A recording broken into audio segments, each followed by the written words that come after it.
welcome to our Meet the Artist series for Layered and Stitched 50 Years of Innovative Art. My name is Lucy Shaken, and today I'll be joined by Betty Busby. Busby worked as a ceramicist for many years before turning to fiber arts, and her piece in the exhibition, Regeneration, is an exploration of those vessel shapes in fiber. It's monumental in size, and the materials allow for a variety of textures and colors. Betty is a fantastic artist, and I'm so happy that she'll be joining us today. She'll be telling us about armatures, and we'll also be asking her a few questions. So here's Betty. So hi, everybody. This is Betty Busby. This is the thing that I have in Layered and Stitched.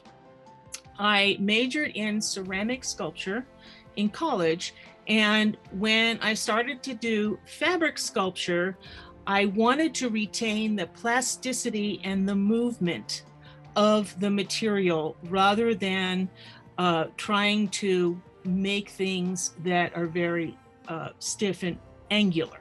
So a lot of people, when they begin to do fabric sculpture, make the individual fabric pieces very stiff and then put them together, which gives you a geometric form, which is great if that's what you want to do.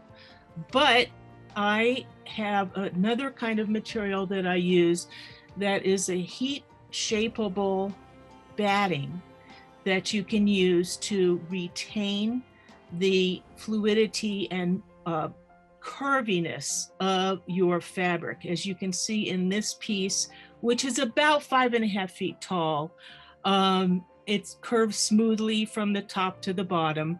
And I use several different techniques to do it, but one of the main ones that I use, I'll show you right now. This is a material we'll be using.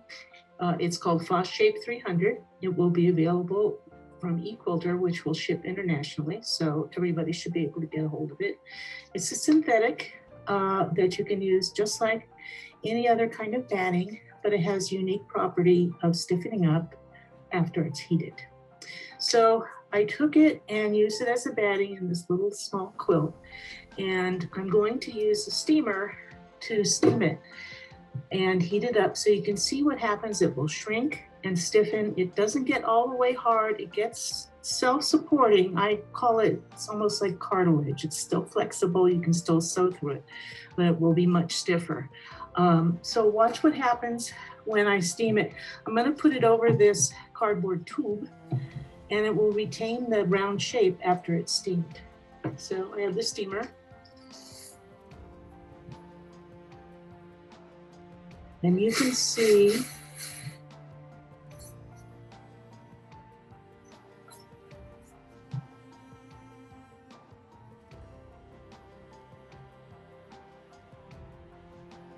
that it's getting shrinking. As you can see, the fabric popping up between the stitches.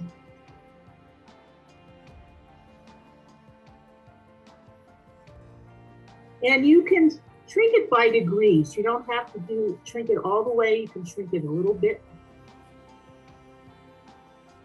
Or you can shrink it for quite a while and get it quite stiff.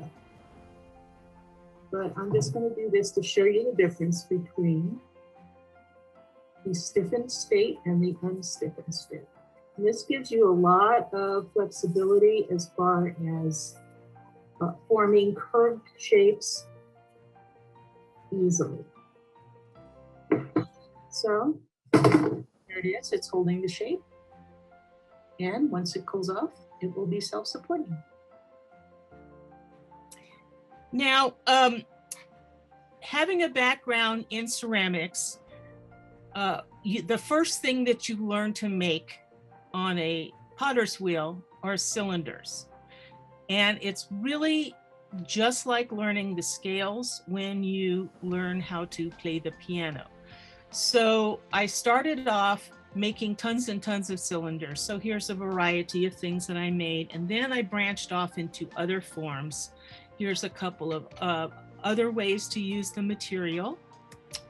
And I like this picture on the left because it shows that there's suffering involved. Every time you do a 3D thing, you are going to have to do some hand stitching because your sewing machine isn't really going to go around the curves.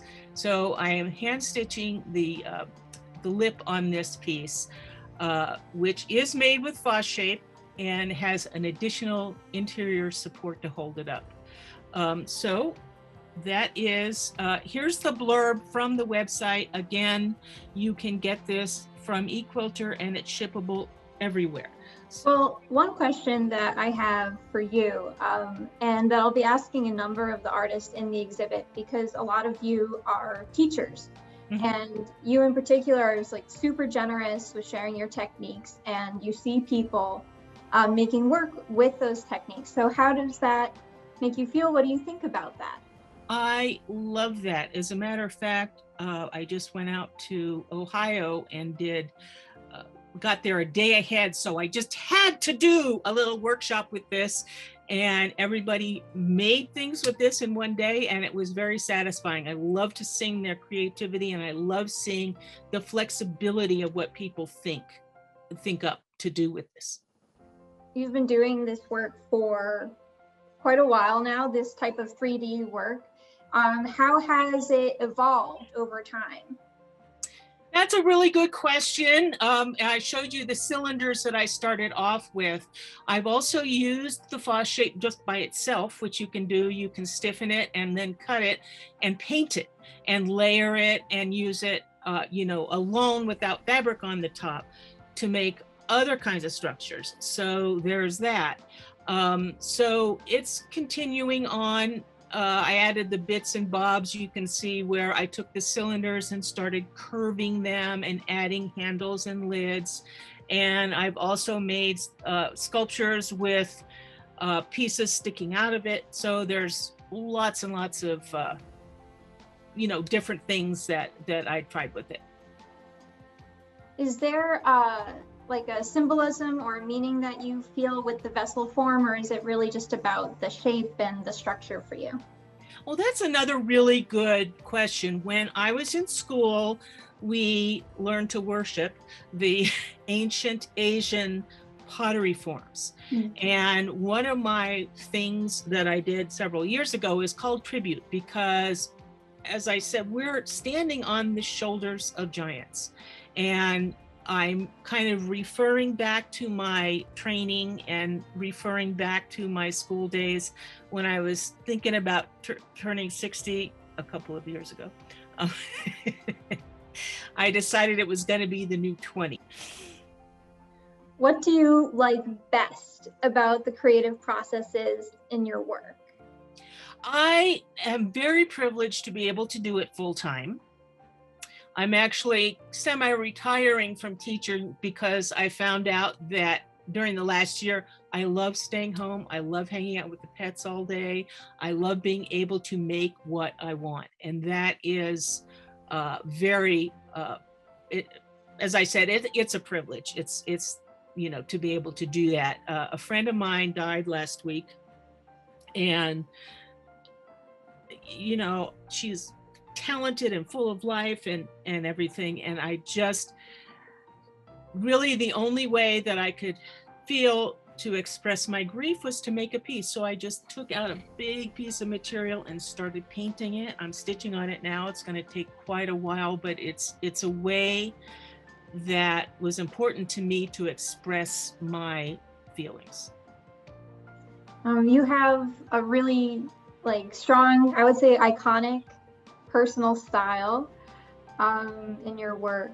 How did you find that specific voice? People tell me that, but I think of myself as having art ADD, because I make, one kind of thing here and one kind of thing there. I do representational things, I do abstract things, I do 3D things. One thing that I keep coming back to for years and years and years is circles. And a lot of what I do is I'm revisiting circles and what can circles do? What can these round forms do when you're, putting them together, when you're distorting them, when you're making different sizes of them, when you're making them, into a 3D piece or cutting holes in them or whatever. I keep doing the circles. So maybe that's what could be a signature. But I personally don't think I have one. See this thing? It's pointed. It's pieced. It's so that's me too. What is the best piece of advice you have ever been given as an artist? My teacher at the Rhode Island School of Design for my last semester was June Kaneko. And really his advice, which may not be applicable to everyone, but he always said, put your art first. You hear a lot from women, especially, is I couldn't do anything because I always called it my husband has a hangnail excuse. But my husband this, ... or my husband that, ... or your family, or, so they put all these obligations first. And I really focus on my artwork. And, of course, the house is a shambles, but I can at least have time to make things. So it's a priority to me. What excites you about art quilts as a medium? I think they're growing so much in versatility and flexibility and expressions, and even in the SAQA shows in the last couple years with the various types of work that is now being accepted. The 3D expression show that is touring now is phenomenal, and I think that it's really opened up to so many diverse ways of making things. That's very exciting. Is there anything else that you want to say about Regeneration, the piece that's in the exhibit, about art quilts, about armatures, or anything else? Well, I would say experiment for yourself. A lot of people want to know every single detail of every single step of the way. And think of scales. Think of making something simple, something small, get used to the material and make lots of them. Every single thing doesn't have to be a masterpiece. You can start and feel that the material, learn how the material speaks to you.